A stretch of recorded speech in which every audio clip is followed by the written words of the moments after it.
दोस्तों, हमारी मानसिकता कुछ ऐसी है कि इस संसार में जितने भी लोग हैं उन्हें हम दो हिस्से में बांटते हैं। पहला अच्छे लोग और दूसरा बुरे लोग।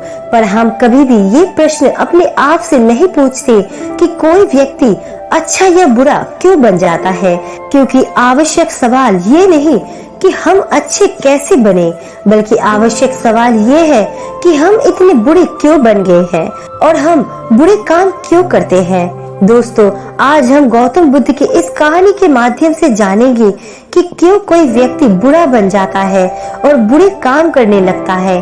और अगर आप भी इन प्रश्नों का उत्तर जानना चाहते हैं तो इस कहानी को अंत तक जरूर देखिएगा। दोस्तों, स्वागत है आप सभी का हमारे ज्ञान तिलक चैनल में। वीडियो को शुरू करने से पहले हमारे चैनल को सब्सक्राइब जरूर कर ले ताकि आपको ऐसे मोटिवेशनल वीडियो मिलते रहे। तो चलिए कहानी की शुरुआत करते हैं। एक नगर में एक बहुत बड़ा शातिर चोर रहा करता था और उस चोर के बारे में जानते तो सब थे, पर आज तक उसे कोई पकड़ नहीं पाया था। उस चोर ने अपना पूरा जीवन चोरी करने में लगा दिया था। उसके पूरे नगर में और उसके आसपास के इलाकों में भी उसकी बराबरी का चोर कोई नहीं था।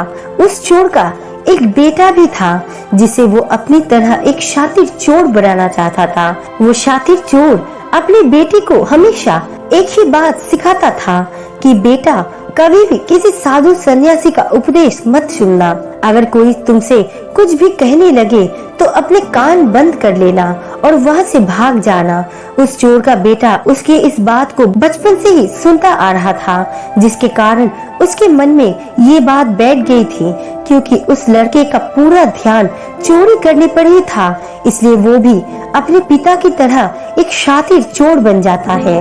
हमारा ध्यान जिस भी चीज पर ज्यादा होता है, हम उस चीज में माहिर हो जाते हैं। एक दिन वो चोर सोचता है कि छोटी मोटी चोरियां तो बहुत कर ली, क्यों ना आज राजा के महल में डाका डाले। राजा के महल में चोरी करने के उद्देश्य से वो चोर महल की ओर चल पड़ता है। मार्ग में उसे कुछ लोगों की भीड़ नजर आती है। वो उस भीड़ को देखकर रुकता है और ये देखता है कि वो लोग क्या कर रहे हैं।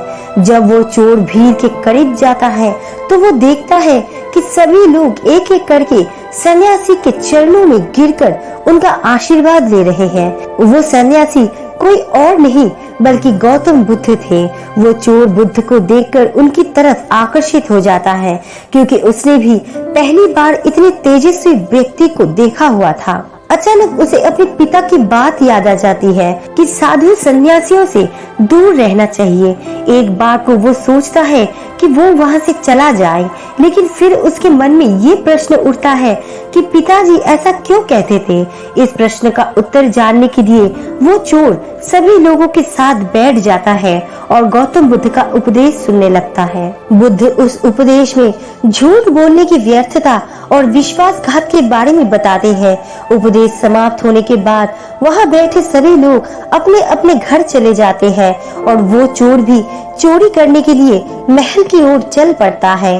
रास्ते में चलते हुए चोर अपने मन में सोचता है कि क्यों न आज उपदेश में कही हुई बातों को मानकर ही देख लिया जाए। उसके बाद वो चोर महल की दीवारों पर से कूदकर जाने की बजाय महल के द्वार से ही अंदर प्रवेश करने लग जाता है। ऐसा करते देख महल का द्वारपाल उसे रोकता है और उससे पूछता है, कौन हो भाई और कहाँ जा रहे हो। वो चोर द्वारपाल से कहता है कि मैं एक चोर हूँ और अंदर चोरी करने के लिए जा रहा हूँ। उस चोर की बात सुन द्वारपाल सोचता है कि महल का कोई एक नौकर होगा और मुझसे मजाक कर रहा है। वैसे भी कोई चोर अपने आप को कभी भी चोर नहीं बताता है और वो द्वारपाल उस चोर को महल के अंदर जाने के लिए प्रवेश करने दे देता है। महल में प्रवेश करने के बाद वो चोर उस तिजोरी तक पहुंच जाता है जहां पर खजाना रखा हुआ था। वो चोर उस तिजोरी को तोड़कर बहुत सारा धन अपनी पोटली में भर लेता है और जैसे ही धन लेकर वो चोर वहां से जाने लगता है तो उसे रसोई नजर आती है। महल के सभी लोग सो रहे थे, इसलिए रसोई में उस समय कोई भी नहीं था और उस चोर को बहुत जोर से भूख लगी हुई थी। इसलिए वो चोर रसोई में जाता है और पेट भरकर खाना खाता है। भोजन करके वो चोर वहां से जाने लगता है। तब अचानक उसे बुद्ध की दूसरी बात याद आती है कि जिसका हमने नमक खाया है, हमें कभी भी उसके साथ विश्वासघात नहीं करना चाहिए।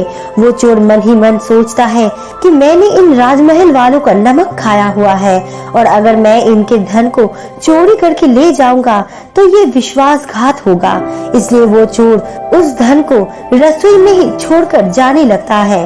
ऐसा करते हुए उसे महल का एक व्यक्ति देखता है और वो शोर मचा देता है कि महल में चोर घुस गया है। राजा के सिपाही उस चोर को पकड़ लेते हैं और उसे राजा के पास ले जाते हैं और उसके बाद राजा उस चोर से पूछता है कि जब तुमने धन को चुरा ही लिया था तो तुम उसे छोड़कर क्यों चले जा रहे थे। वो चोर कहता है कि एक सन्यासी के उपदेश के कारण। किसी के साथ विश्वासघात करना बुद्धिमत्ता नहीं है बल्कि मूर्खता है। जिसके भोजन को खाकर हमें जीवन मिला है उसके साथ हमें कभी भी विश्वासघात नहीं करना चाहिए। उस व्यक्ति की बात सुन राजा प्रभावित हो जाता है और उस चोर से कहता है कि यदि तुम ऐसे उपदेश बचपन से ही सुनते आते तो तुम कभी भी चोर बनते ही नहीं।